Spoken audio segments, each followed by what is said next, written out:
آپ کسی سے کہتے تھے یا لوگ خود ہتھیار اور سواری وغیرہ فراہم کر دیتے تھے، یہاں تک کہ اس سلسلے میں قرآن شریف میں ایک آیت ہے کہ لوگ آپ کے پاس آتے تھے اور روتے تھے کہ ہمارے پاس سواری اور ہتھیار نہیں ہے۔ جو اسی نیت سے آتے تھے، اللہ تعالیٰ ان لوگوں کا جذبہ جانتا ہے اور انہیں جہاد کا پورا ثواب عطا کرتا ہے۔ آج کل حالات مختلف ہیں، لیکن اس زمانے میں اگر ہم فوج میں بھرتی نہیں ہو سکتے تو اور بہت سے مختلف طریقے ہیں، مالی ہیں اور بدنی ہیں، جس سے انسان ظاہری جہاد میں شریک ہو سکتا ہے۔ لوگ ملک میں اصلاح چاہتے ہیں اور فساد نہیں چاہتے، ان لوگوں کی ہر طریقے سے مدد کرنا ویسے بھی ہر مسلمان کے اوپر لازم ہے، یہ بھی ایک جہاد ہے۔ بعض لوگ کہتے ہیں کہ ہم مسلح ہیں، جیسے سورہ بقرہ میں شروع ہی میں وہ مشہور آیت ہے کہ وہ لوگ کہتے ہیں کہ ہم صرف زمین میں اصلاح چاہتے ہیں۔ اللہ تعالیٰ کہتا ہے کہ نہیں، بلکہ وہ فساد چاہتے ہیں، لیکن انہیں اس کا احساس نہیں ہے۔ ایسی اور بہت سی آیتیں ہیں کہ لوگ فساد پھیلاتے ہیں اور سمجھتے ہیں کہ ہم بہت اچھا کر رہے ہیں، یعنی شیطان انہیں سمجھاتا ہے کہ تم بہت اچھا کر رہے ہو۔ یہ بھی شیطانوں کا ایک خاص دھوکہ ہے کہ انسان غلط راستے کے اوپر چل کر بھی سمجھتا ہے کہ میں بہت اچھا ہوں۔ اللہ تعالیٰ قرآن شریف میں بار بار اس کا ذکر فرماتا ہے۔ بعض اوقات جب اللہ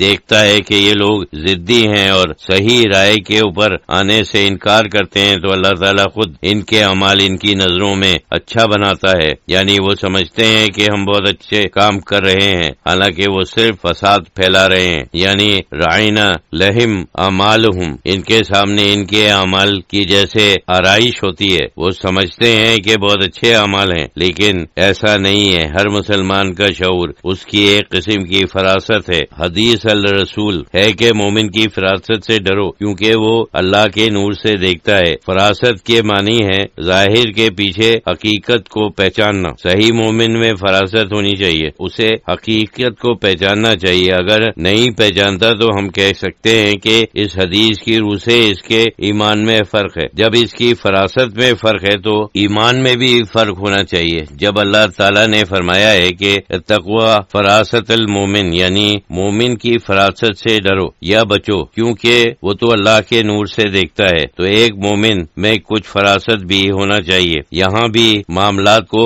نفس کی روشنی میں نہیں دیکھنا چاہیے بلکہ قلب کی روشنی میں دیکھنا چاہیے، روحانی کیفیات کی روشنی میں اور عقل سلیم کی روشنی میں اسے ہر معاملے کو دیکھنا چاہیے۔ ساتھ ہی ساتھ وہ کہتا ہے اہدنا الصراط المستقیم، جیسے سورہ فاتحہ میں ہے۔ اگر ہم دل سے صبح سے شام تک اتنی مرتبہ کہیں تو ہو ہی نہیں سکتا کہ اللہ تعالیٰ اسے رد کرے اور وہ ضرور ہمیں صحیح راستے کے اوپر چلائے گا۔ تو ہم ہر معاملے میں ہمیں اللہ کی طرف سے صحیح راستہ مل جائے گا۔ تو یہ بھی ایک فرض ہے، نہ صرف اپنے لیے، اپنے خاندان کے لیے، اپنے متعلقین کے لیے، اپنے پڑوسیوں کے لیے یا قرب و جوار کے لوگوں کے لیے، بلکہ ضرورت ہو تو پوری امت کے لیے ہمیں کام کرنا چاہیے۔ آج کل تو خیر امت ملکوں میں یعنی حصوں میں بٹی ہوئی ہے، حالانکہ دل ان کا ایک ہے، ان کا ظاہری نظام الگ الگ ہے، لیکن اس سے کوئی فرق نہیں پڑتا۔ جس گروہ سے ہم متعلق ہیں اس کے لیے بھی